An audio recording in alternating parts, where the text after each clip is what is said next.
ഞാൻ ഈ കഴിഞ്ഞ ദിവസേ സോഷ്യൽ മീഡിയയിലൊരു വാർത്ത കണ്ടു. ജസ്ന സലീം എന്ന് പറയുന്ന ഒരു പെൺകുട്ടിയുടെ ഗുരുവായൂരപ്പൻ്റെ പടങ്ങൾ വരയ്ക്കുക, വലിയ വിശിഷ്ട അതിഥികൾക്കൊക്കെ കൊടുത്തിട്ടുണ്ട് ആ കുട്ടി. അവർ തന്നെയാണ് വരയ്ക്കണ, ഒരു രീതിയിലുള്ള പടം മാത്രമേ വരയ്ക്കാൻ അറിയാവുള്ളൂ എന്നൊക്കെ പറയുന്നുണ്ട് വീഡിയോയിലൂടെയൊക്കെ. ഗുരുവായൂരപ്പൻ്റെ ഭക്തയാണെന്നൊക്കെയാണ് പറയുന്നത്. ആദ്യം ഞാൻ ഓർത്തു ശരിയായിരിക്കാം, ഗുരുവായൂരപ്പൻ്റെ ഭക്തകൾ ഒക്കെ ഉണ്ടല്ലോ ഇല്ലേ, ലോകം മുഴുവനും ഗുരുവായൂരപ്പന് ഭക്തന്മാരുണ്ട്, അത് ജാതിമത ഭേദമന്യേ എല്ലാവർക്കും തന്നെയുണ്ടല്ലേ. പക്ഷെ ഇതൊന്നുമല്ല ഞാൻ പറയാൻ വന്നത്.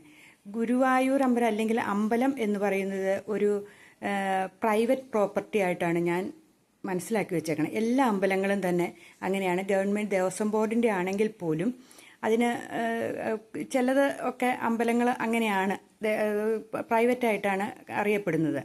അവിടെ ഒരു നിയമം എഴുതി വെച്ചിട്ടുണ്ട് അല്ലേ. മിക്ക അമ്പലങ്ങളുടെയും പുറത്ത് അഹിന്ദുക്കൾക്ക് പ്രവേശനമില്ല എന്നൊക്കെ എഴുതി വെച്ചിട്ടുണ്ട്. പിന്നെ നമ്മൾ അവിടെ ഇറച്ചി, മീൻ, മുട്ട അങ്ങനെയുള്ള സാധനങ്ങളൊന്നും കയറ്റുകയില്ല എന്നും പറഞ്ഞ് എഴുതിയും വെച്ചിട്ടുണ്ട്. അപ്പോൾ ഈ കഴിഞ്ഞ ദിവസം ആ കുട്ടി അവിടെ വെച്ച് എന്നാ പറഞ്ഞ കേക്ക് മുറിക്കുന്നത് കണ്ടു ഇല്ലേ. നമ്മൾ സോഷ്യൽ മീഡിയയിൽ ആ പെൺകുട്ടി അത് ഇടുകയും ചെയ്തു. ഇങ്ങനെ നമ്മൾ ഒരു കാര്യം ചിന്തിക്കണം. നമ്മൾ റീലൊക്കെ എടുത്തിടാൻ വേണ്ടിയിട്ട് ഒരു പ്രശ്നം ഉണ്ടാക്കാൻ വേണ്ടിയിട്ട് ഒരു സ്ഥലത്ത് ചെല്ലാതിരിക്കുകയല്ലേ നല്ലത്. നമ്മൾ എതിർക്കുന്നവർ ഒത്തിരി പേരുണ്ട് എന്നറിയുമ്പോൾ ആ സ്ഥലത്ത് പോയി അങ്ങനെ ഒരു വീഡിയോ ഇടുന്നത് ഉചിതമാണോ എന്ന് നമ്മൾ ചിന്തിക്കണ്ടേ അല്ലേ. അങ്ങനെ ഒരു സോഷ്യൽ മീഡിയയിൽ കൂടെയൊക്കെ ഒരു വീഡിയോ എടുത്തിടുമ്പോൾ അല്ലെങ്കിൽ ഒരു റീൽ എടുത്തിടുമ്പോൾ അതിൻ്റെ പിന്നിൽ ഒത്തിരി പേരുടെ മതവികാരത്തെ വ്രണപ്പെടുത്തുന്നുണ്ടെങ്കിൽ നമ്മളതിന് പോകാതിരിക്കുന്നതല്ലേ നല്ലത് ഇല്ലേ. നമ്മളായിട്ടൊരു പ്രശ്നം ഉണ്ടാക്കി വെക്കാണ്ടിരിക്കുന്നതല്ലേ നല്ലത് ഇല്ലേ. അതിനകത്ത് കേക്കിനകത്ത് മുട്ടയുണ്ടായിരുന്നു എന്നും ഇല്ലായിരുന്നു എന്നും വാദിക്കുന്നുണ്ട്. അതിൻ്റെ ആവശ്യമില്ലല്ലോ. ഉണ്ടോ ഇല്ലയോ അത് നമുക്കറിയത്തില്ല. പക്ഷേ അങ്ങനെ പോയി എടുത്ത ഒരു വീഡിയോ ഇടുക എന്ന് വെച്ചാൽ അതൊരു നല്ല രീതിയാണ് എന്ന് തോന്നുന്നില്ല. അത് ആ കുട്ടിക്ക് ഒന്നുകൂടെ ചിന്തിക്കാമായിരുന്നു ഇല്ലേ.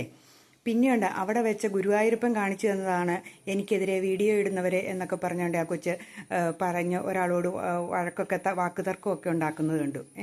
അതും ഒരു ക്ഷേത്രത്തിന് മുമ്പിൽ അത് യോജിച്ചതാണോ എന്ന് അല്ലേ. ഗുരുവായൂരപ്പൻ്റെ ഭക്തരാണെങ്കിൽ ശാന്തരായിരിക്കണം എന്നാണ് അർത്ഥം ഇല്ലേ. ഗുരുവായൂരപ്പൻ്റെ ഭക്തരെ എല്ലാത്തിനും എടുത്തിയാടി പ്രതികരിക്കുന്നവർ ആയിരിക്കില്ല എന്നാണ് എൻ്റെ വിശ്വാസം. അങ്ങനെ തെറ്റുകൾ തിരുത്തുക എന്നുള്ളതാണ് നമ്മുടെ ഭാഗത്ത്. ഇങ്ങനെയുള്ളൊരു സ്ഥലത്തേക്ക് നമ്മൾ ഗുരുവായൂരപ്പൻ്റെ ഭക്തരാണെങ്കിൽ പോവാതിരിക്കുക. നമുക്ക് വീട്ടിൽ ഇരുന്ന് ആരാധിക്കാമല്ലോ ഗുരുവായൂരപ്പൻ്റെ ഭക്തരാണെങ്കിൽ. രണ്ട് മതവിഭാഗക്കാർക്കും ഒരു പ്രശ്നം ഉണ്ടാവുകയില്ല അല്ലേ. നമ്മുടെ സ്വകാര്യതയിൽ നമുക്ക് ആരെ വേണേലും പ്രാർത്ഥിക്കാനുള്ള അവകാശമുണ്ട്. അത് ഈശോപ്പനെ ആണെങ്കിലും മാതാവിനെ ആണെങ്കിലും കൃഷ്ണനെ ആണെങ്കിലും ശിവനെ ആണെങ്കിലും അള്ളാഹുവിനെ ആണെങ്കിലും ഏത് മതക്കാർക്കും വേണമെങ്കിൽ പ്രാർത്ഥിക്കാം അവനവൻ്റെ വീടുകളിലിരുന്നല്ലേ. നമ്മളിങ്ങനെ പൊതു സ്ഥലത്തേക്ക് ഇറങ്ങുമ്പോൾ നമ്മളൊന്ന് ചിന്തിക്കണം, അത് മറ്റുള്ളവർക്ക് എന്തെങ്കിലും പ്രശ്നങ്ങളുണ്ടോ, ഞാൻ കാരണം ഒരു പ്രശ്നം ഉണ്ടാക്കുന്നുണ്ടോ, എന്തിനാ പോകുന്നത് എന്നൊക്കെ ഒന്ന് ചിന്തിക്കണം. നമ്മൾ പുറത്തേക്ക് ഇറങ്ങി കൃഷ്ണൻ്റെ പടങ്ങൾ വരച്ചോ കുഴപ്പമില്ല, പക്ഷേ കൃഷ്ണൻ്റെ പടങ്ങൾ വരച്ച് അതൊരു ബിസിനസ്സാക്കി എടുക്കാണ്ടിരിക്കുക. എന്ന് വെച്ചാൽ മറ്റുള്ളവരുടെ മനസ്സിനെ വ്രണപ്പെടുത്തുന്ന ഒരു ബിസിനസ്സാക്കി മാറ്റാതിരിക്കുക.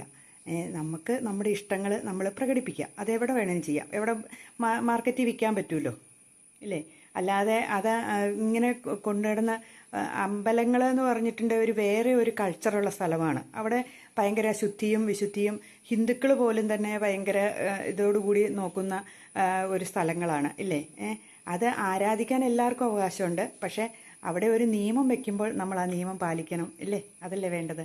അല്ലാണ്ട് നിയമത്തിന് വെല്ലുവിളിക്കുന്നത് അത്ര ശരിയായ നടപടിയാണെന്ന് എനിക്ക് തോന്നുന്നില്ല. കൃഷ്ണഭക്തിയായിട്ടിരിക്കാം, ആർക്കും ഇരിക്കാം, കൃഷ്ണൻ എല്ലാവരുടെയാണ്.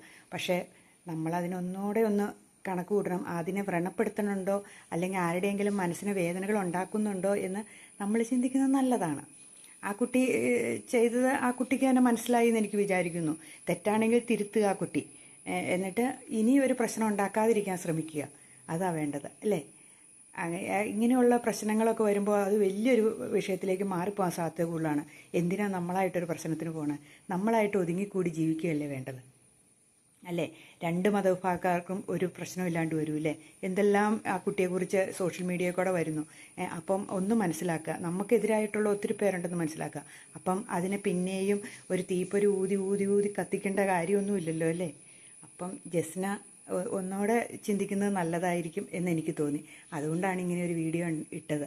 വലിയ പ്രമുഖ മാധ്യമങ്ങളിലൊന്നും അതിനെക്കുറിച്ച് കണ്ടില്ല. എങ്കിലും സോഷ്യൽ മീഡിയയിൽ ഭയങ്കര ഇതായിട്ട് എല്ലാവരും പറയുന്നൊക്കെയുണ്ട്. അപ്പം ഒന്നോടെ ആലോചിക്കുക ചെയ്യുന്നതൊക്കെ ശരിയാണോ എന്ന്, അല്ലേ? അതായിരിക്കും ഉത്തമം.